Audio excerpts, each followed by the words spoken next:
Hello दोस्तों, एक जरूरी बात आप सबसे करनी है सुनील गावस्कर के बयान के बारे में।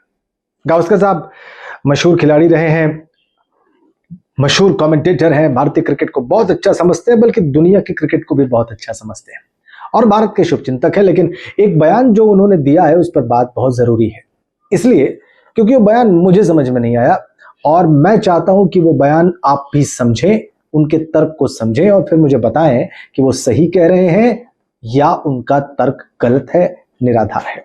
तो विथ ड्यू रिस्पेक्ट गावस्कर साहब, आप कह रहे हैं कि सनराइजर्स को अबरार अहमद को साइन नहीं करना चाहिए था।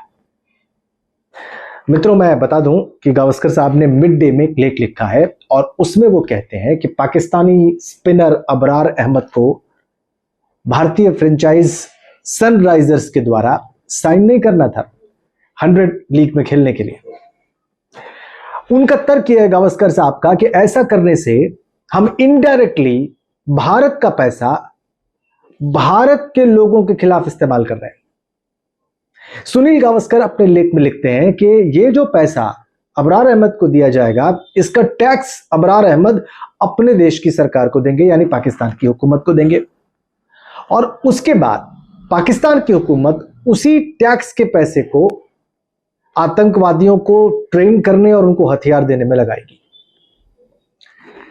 यानी कि भारत जो पैसा देगा, भारत का फ्रेंचाइजी जो पैसा अबरार अहमद को देगा क्रिकेट खेलने के लिए अपनी तरफ से, उसका इस्तेमाल भारत के नागरिकों की हत्या के लिए किया जाएगा पाकिस्तान के द्वारा, परोक्ष रूप से। ऐसा अबरार अहमद डायरेक्टली नहीं करेंगे, लेकिन अबरार अहमद का पैसा जो टैक्स का होगा उसका इस्तेमाल भारत के खिलाफ होगा आतंकवादियों को हथियार देने में।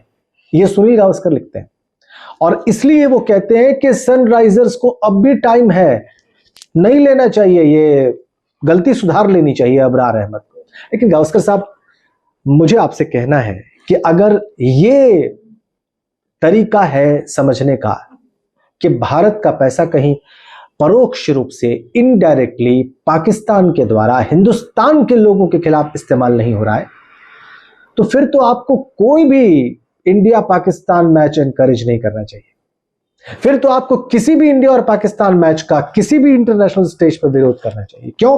क्योंकि सब जानते हैं कि इन दो देशों के मैच में सबसे ज्यादा दर्शक, सबसे ज्यादा टेलीविजन ब्रॉडकास्ट राइट्स का पैसा होता है और वो पैसा डेफिनेटली पाकिस्तानी बोर्ड को भी जाता है और वो पाकिस्तानी बोर्ड का पैसा टैक्स के रूप में पाकिस्तान की हुकूमत को जाता है, उनकी सरकार को जाता है।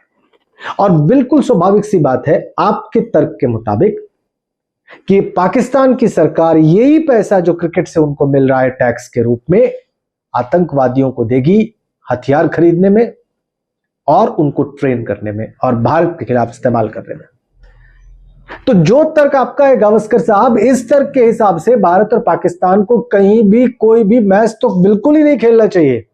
क्यों? क्योंकि भारत और पाकिस्तान का नाम आया कि पैसा बरसा, और पैसा बरसा मतलब पैसा अकेले भारत के लिए नहीं बरसा, वो पैसा पाकिस्तानी बोर्ड के लिए भी बरसा, पाकिस्तानी खिलाड़ियों के लिए भी बरसा, और इन सब का टैक्स जो पाकिस्तान की सरकार के पास जा रहा है, जिसको आप अंग्रेजी में विंडफॉल कह सकते हैं पैसे का, इसका इस्तेमाल होगा भारत के लोगों के खिलाफ, भारत के सैनिकों के खिलाफ, भारत की हुकूमत के खिलाफ अप्रत्यक्ष रूप से।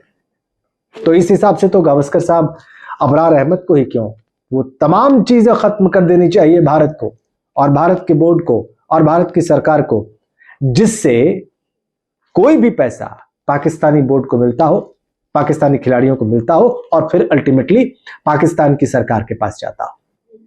तो मुझे आपका तर्क समझ में नहीं आया, मुझे आपका लॉजिक समझ में नहीं आया। अब मैं अपने दर्शकों से पूछना चाहता हूं कि सुनील गावस्कर जो लॉजिक दे रहे हैं, इससे आप कितने मुतमईन हैं, इससे आप कितना इत्तेफाक रखते हैं, इससे आप कहां तक एग्री करते हैं?